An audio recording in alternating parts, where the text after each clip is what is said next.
Good morning and welcome to the wonderful world of Des Moines. Now just sit back, relax, and enjoy the show.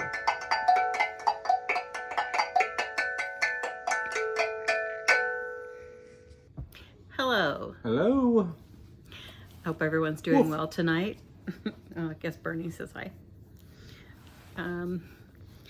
Today we're going to answer a question I got from a viewer, and I want everyone to know that if you've asked a question, we will get to it. We've got quite a list going, so I'm just going to kind of going through them as I get them. This question was, were we nervous about having another child after Craig? Oh yeah. In fact, we didn't plan to have Bennett. That just happened.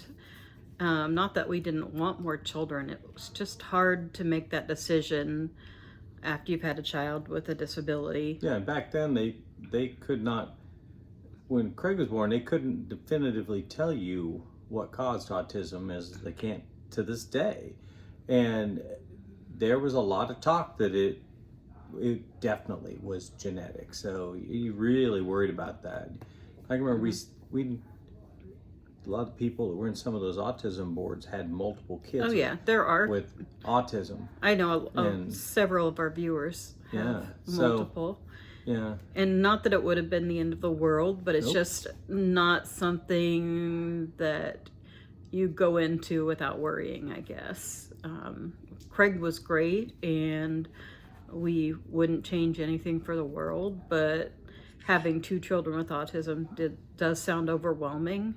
I'm sure if it happens, you adjust and it's fine. But yeah, that was always in the back of our mind when we thought about having more children. But I'm certainly glad that we did. Yeah. I mean, if we would have had Craig first, we would have had additional children. Oh yes. That would not have stopped us from having additional children. And Bennett was such a great surprise. Bennett is 6 years younger than Craig and 8 years younger than Stephanie. So it was kind of like starting all over again. And he was everybody's baby. Oh yeah. Especially Stephanie. She did everything for Bennett. She taught Bennett how to write his name. And she did everything for Craig too. She sure wanted to. Yeah, she did. She drug him along for everything. Yeah. Somewhere I'll have to find someday where Stephanie used to make Craig be in plays when her friends were over. They'd drag him in the living room and make him play a part. Yeah, we got tapes of that someplace. Yeah, Craig did it too. Another question that we got is, how did we tell Stephanie and Bennett and even Libby about Craig? Honestly, I remember we told Stephanie after Craig was diagnosed. I don't remember what we told her. I think we just told her that Craig had autism and that's why he wasn't talking. But Stephanie then proceeded to tell everyone. Like, she thought it was fun. She thought it was fun. She didn't care. I'm sure we didn't explain in depth to her. She would have only been like 4 to 5 years old. With Bennett, I don't know, did we? We probably somewhere along the line explained to Bennett, this is why Craig is like this. I don't remember specifically telling him. Why can't? And I even asked Stephanie, because people ask me if I'll have Stephanie and Bennett talk about on camera how it was growing up with a brother with autism, which we just haven't had a chance to do that yet. And Stephanie's response was, well, it's all I ever knew, you know? And I asked her if she was ever resentful, and she said no. So I think they just grew up with it. So it didn't seem strange or unusual to them. It meant that we did things differently than many families did. And especially probably for Bennett being the youngest, a lot of times it was more like Craig was the youngest, because instead of the youngest getting their way, a lot of times it had to be Craig. We had to do things the way Craig liked them to be done, to make it easier for everyone. And Livy, we've never told Livy anything, but she just instinctively knows that Craig is how he is, and I don't know, she I don't know that she really treats him any differently than she does Bennett. She knows that, there are limits with Craig, that he gets upset about things. She teases both of them about the same amount. Oh, yeah. And she knows Craig's response will be a certain way a lot of times. Right. And, that he might, and she thinks that's funny, and, it's almost like he's entertaining her. I don't know. Livy just seems like she was born with a connection to Craig. Like, oh, yeah. Forever. She's been attracted to Craig, and she likes to play with him, and she doesn't give up on him. Yeah, even when, just as a baby, she would just stare at him, and like she was just looking into his soul or something. It's just very curious how she looked at him. So that's all. I guess that's as far as we'll talk about the questions tonight. We do have many more to come. So if you've asked, just keep watching and we'll answer your question. There's a question for Joe, a couple of questions for Joe. And we do have several questions about bourbon, and we'll just answer one or two a night because I don't want to bore the people that aren't interested in that part of it. Everything's only my opinion. Everybody, you can't put 10 bourbon drinkers in a room and find all 10 of them say what the best bourbon is. It's just personal tastes. So the first question is, how do you feel about Maker's Mark? I don't have Maker's Mark as a daily drinker. I will tell you, I've got 2 bottles, and currently 2 bottles that are unopened up in my collection. Came across a really good deal at a local liquor store, and I thought, man, I'm gonna get those. It's probably in that $35 to $40 range, I think. I got it quite a bit less than that when I got it on sale because they had bought, I don't know, it might have been even a Barrel Select. I can't remember, but something drove me to want to get a couple of them. It's a good bourbon. It's like 90 proof. So I think I've talked about, I tend to shoot for stuff higher than that nowadays. So that keeps it out of my wheelhouse most of the time.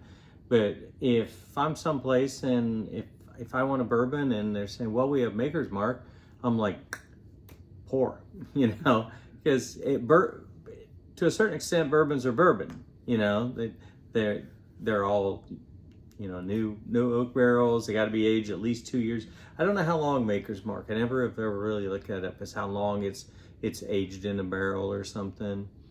But yeah, it's a decent bourbon. I mean, it's a lot of people's favorite bourbon. And what I like about Maker's Mark is they were at the cusp of the bourbon revolution that helped, other brands explode and everything. It became, a lot of people's bourbon, and it was distinctive. They put the wax on the top of them, and it stood out on the shelves. So everybody had to try to follow what Maker's Mark was doing for a while. Maker's Mark has gotten very big now, how they distill and everything. They're huge. They're right on the tail of the beams and all that. So yeah, I'd never turn it down. And then the second question that we'll answer today is, what are your top 5 bourbons between $40 and $100? Oh, shoot. Yeah, I didn't know that question was coming up. Oh, wow. You didn't get to study. Yeah, that's one of those that anybody has any kind of collection of barrels, somebody asks that question, and it's nice to stand in front of what you have and understand it and answer that. Some of them that you can get almost everything around here under $100. I've got a few bottles that are over that $100 range. That takes the Joseph Magnus series. It takes those all out. It takes the Booker's Beam, Jim Beam bottles out. I have a 12. I think I have a 12-year Knob Creek that I'm kind of partial to. I don't drink it a lot, but but I really like it. I've said before, Bell Mead, but it's made by I think Thompson Distillery now. They took it over, and they were making it for under this Bell Mead label. It's made at a slightly lower proof now, but if you guys look around and you see Bell Mead Special Reserve on your shelf, because it is still available. It's not bottled anymore, but it is still available. It's definitely a grab. It's at 108 proof, I believe. And my brother-in-law and I think between us, we've popped 3 bottles of that stuff. But it's strong. It gets you high above 108 proof, I'll tell you that. Other ones, oh my word. I like Derringer Rabbit Hole. It's one of them that's finished in sherry casks.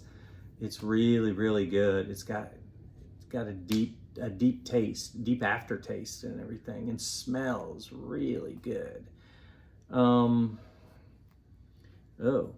trying to picture everything in my head. Lower price stuff I've got, well, actually that Duke falls into that range, and I would say I really enjoyed that. There's ones called Cooper's Craft.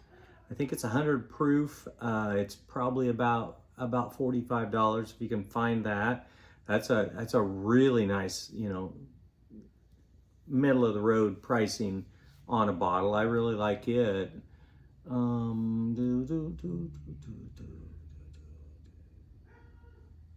I like Baker's Beam. See, I lean toward I like the Jim Beam series. The Baker's Beam, it's a minimum of 7 years. Most of them come out that I've got were 8 years plus. So they've got a good age on them. I like Old Ezra. I think it's age 7 years. That's another. It's a lesser expensive one. All the Ezra Brooks until you get in. I think. Oh boy, I think that's Old Fitzgerald. I think is maybe the distiller for that. Don't quote me. It's probably wrong, but yeah, it's decent. I like it a lot, but I don't know. Other than talking for 10 minutes about bourbon, that's if y'all were here, we'd be able to go through it really fast. Yeah. Not the bottles. Yeah. Although there may be a lot of you. It might go a lot faster than that. If you were over here, you'd be talking all night. Yeah. That's why my brother-in-law, we get together, and you wouldn't think that you could talk that much about bourbon and hunting bourbon and everything. And he hasn't quite retired yet. Man, once he retires to where we can open up a better area to look around when stuff comes out, that's when we can really start popping. We're going to have to build a room on. No, I just got to get all Craig's books out of my office. I don't think that's going to happen. That's the media room. Yeah. That's why I put a keypad lock on it to keep everybody out of that room. Yeah, because it's the media room. Okay.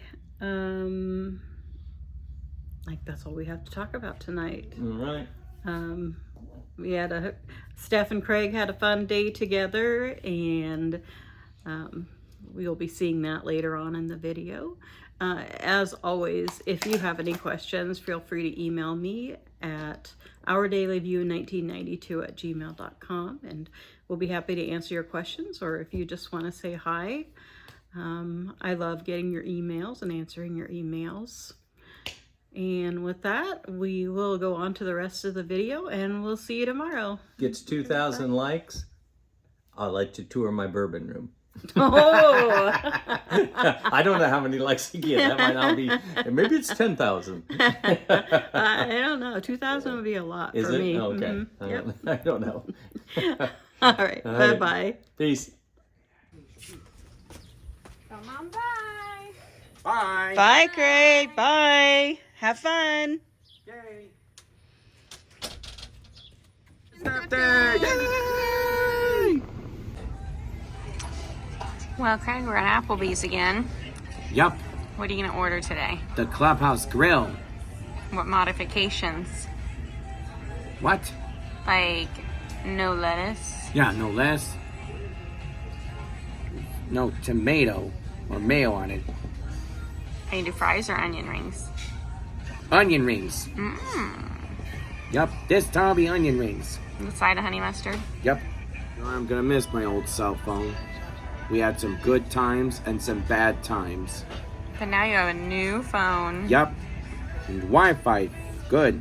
Good. I'm glad it works good. All right. So we're going to go to Target after here and then Hy-Vee because we got to get the beer for the beer bread. Beer bread. The cook? Yeah, the alcohol cooks out. Don't worry. It won't kill any brain cells. Okay. But I feel like Barney Gumble from The Simpsons. Why? Because he belches on beer. Oh, you think you're going to turn into him for eating some beer bread? No. No, you won't. Craig, your club looks pretty good. And I got boneless wings and fries. Craig's gonna try my boneless barbecue wing. Oh, he dropped it in the sauce. Ooh. Do you need help? Just scoop it out like a spoon. Oh, there you go. It's a lot of ranch.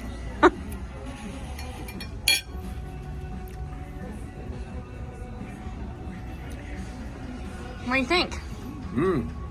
Pretty good. Flavor. Do you want to try another one without so much ranch? No? You're good? Yeah. Okay. Time for a little dessert. Bees is the best restaurant. The clubhouse grill tastes nice. The onion rings delicious.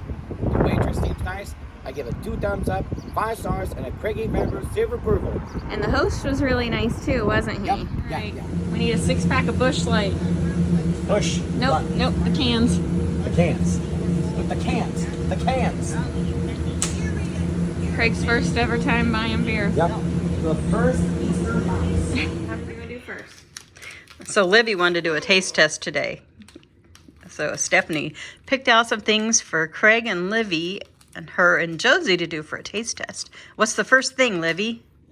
Dunkin' Donuts, you say? Jelly donut flavored chocolates. Now, if you watch the channel, you know that jelly donuts are Craig's favorites. So let's see if these really taste like jelly donuts.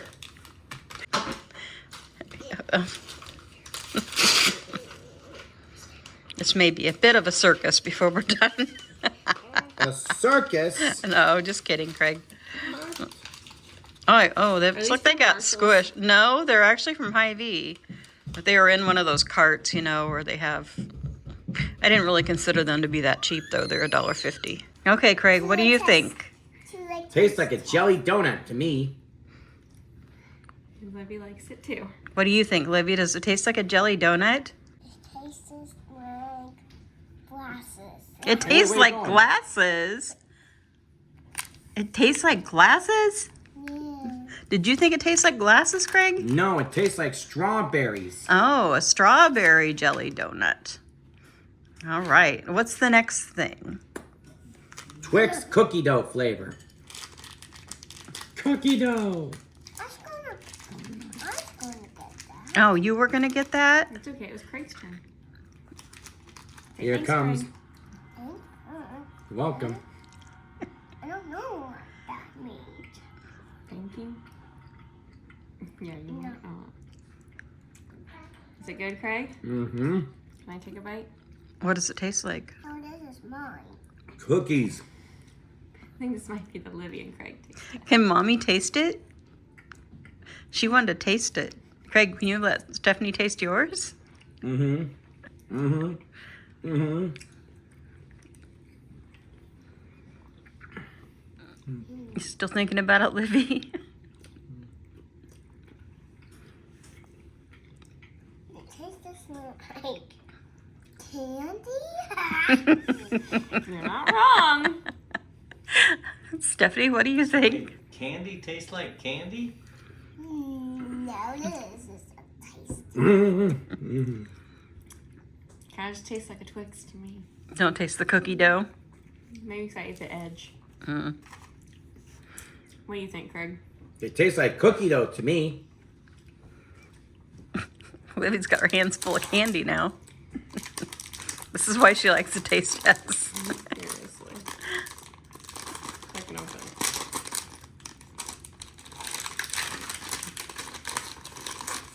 All right, and what are these we're tasting? Sweet tarts roll up. Roll. What kind are they? Are they cherry? Cherry punch. Mm-hmm. And they're good. Tastes like cherry. Craig? Actually, it tastes like fruit punch. Craig, what does it taste like to you? No, that tastes Tastes like cherries. cherry. It tastes like cherries. 2-1. Which one do you like best, Craig? The Dunkin' Donuts, the Twix, or the Sweet Dunkin' Tarts? Donuts. Which one do you like best, Livy? This one, or this one? A cherry. The cherry. Okay. I don't think Mommy got to taste the Dunkin' Donuts one. That's my favorite. I think Sundays are for taste tests from now on, right, Livy? We have a big taste test coming up. We're getting another box from trytotreats.com. I think it's supposed to be here tomorrow or Tuesday. Are you going to do that one with us, Livy? Livy just woke up not too long ago. She's too busy watching Papa and Josie. And now it's time for some questions. Craig, have you watched Wallace and Gromit? Yup, since I was a kid, I watched Wallace and Gromit. That was actually one of your favorite shows for a while, wasn't it? Yup. Did we go see a Wallace and Gromit movie at the theater? Yeah, well, actually, me and Dad went to. Oh, okay. What was Chicken Run. That's the movie I'm thinking of. Yup, Chicken Run. That's my favorite movie. Yeah, I love that movie. How do you feel about swearing? That's bad. Bad, I tell you. Do you ever say a bad word? No. No. You try not to, right? I'm trying not to, okay? Okay. Do you know who Duffy the Bear is? He's a Disney mascot. Have you ever seen any of the Duffy Bears or the books? Nope. Yeah, we haven't seen them so much at Disney World. I've seen them in people's vlogs, though. Mm-hmm. I think they're popular in Tokyo Disney. Yeah. Have you watched Family Guy? Well, I used to watch Family Guy, but now I don't. Why'd you quit? Well, the DVD, remember? I don't remember. Remember the Family Guy DVD during Christmas time? What happened to it? It just took it away from me. Oh, was it making you say bad things? Yes, I'm sorry. That's okay. I forgot about that. From now on, I'll never say bad things again. Okay. Who's your favorite Star Wars character? Yoda. It is not. There is another. How could I forget that? Have you ever seen Cloudy with a Chance of Meatballs? Yup, I did. How do you feel about that movie? It was based on the book. Terrific, isn't it? Yeah. What's that about? It's about an inventor named Flynn who made an invention that turns water into food. But it really works when the weather changed. Did it rain meatballs? Well, it rained burgers. Oh. I don't think I've ever seen that movie, actually. What is your favorite thing to cook? Walking tacos. Craig, have you ever seen the commercial? It's an anti-smoking commercial with the 3 little pigs in it. No. Oh, we'll have to watch that sometime. The wolf huffs and he puffs, but he keeps coughing because he smokes too much. Yeah. Thought maybe you'd seen it because you like old commercials, don't you? Yep. Well, I have something to tell you. What? So we are going to Magic Kingdom one day when we're in Florida, right? Mm-hmm. And we're going on the 20th of September. And I booked us breakfast at the Crystal Palace. Do you know who's at the Crystal Palace? Who? Winnie the Pooh and friends. Winnie the Pooh and friends? Yeah, you get to meet Winnie the Pooh and Tigger and Piglet. Really? Yeah, what do you think about that? Wow, that's terrific. What do you think you'll say to Winnie the Pooh? Say hi to Winnie the Pooh. Want to meet and greet him? Which character are you looking the most forward to? Tigger, the bouncing tiger. What would you say to Tigger? I think that'll be a lot of fun. Mine.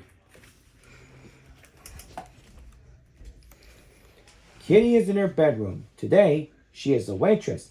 Kitty sets out her things. The pasta on the plates and the cookies in the bowls. The cups on the saucers with the teapots and the milk and the spoons. The diner is open. Here come the customers. Tea for Teddy in the tall cup. Cake for Pansy on the pink plate. Cookies for Bingo in the brown bowl. Knock knock on the diner door. Who could it be? Look, Kitty, said Mommy. Leela has come to play and she brought some chocolate cakes. Can she be a waitress too? Let's take turns, said Kitty. You could be my helper first, Leela. I know, said Leah. Let's have some music. We can all dance. Not like that, says Kitty. And you're in Teddy's seat. I know, shouts Leah. Let's have a contest. She makes a jar of cookies and balances them on her head. Look, Kitty, no hands. Not like that, says Kitty. Cookies go in the brown bowl. I know, shouts Leah. The diner needs some new customers. She gets Rooster and Penny Pong. Come on, animals, lunchtime. Penny Pong. Not like that, says Kitty. The animals live on the farm. My turn to be the waitress now. Now, sings Leela. No, the diner is mine, shouts Kitty, and she hides the teapot in her tent. And the plates, bowls, spoons, milks, cakes, the pastas, the cookies, the cups, and the saucers, and Teddy, Pansy, and Bingo. The diner is closed. Inside the tent it is dark. Teddy is quiet. Pansy goes to sleep. Bingo is still. They don't want the tea or cake or cookies anymore. Knock, knock on the tent door. It's raining out here, says Leah. Can we come in? Kitty cuddles Teddy up close. Now there is room for Leah and the animals too. Teddy smiles. Pansy wakes up. Bingo is hungry again. I know, shouts Kitty. Let's have an inside picnic. Yes, says Leah. Tea for Teddy in the tall cup. Cake for Pansy on the pink plate. Cookies for Bingo in the brown bowl. With music and dancing, a bouncing contest, and chocolate cakes for Leah and Kitty to share. The end. And this is Craig A. Ferris saying, keep on having a great day. We'll see you tomorrow. Who are you watching, Craig? James the Giant Peach.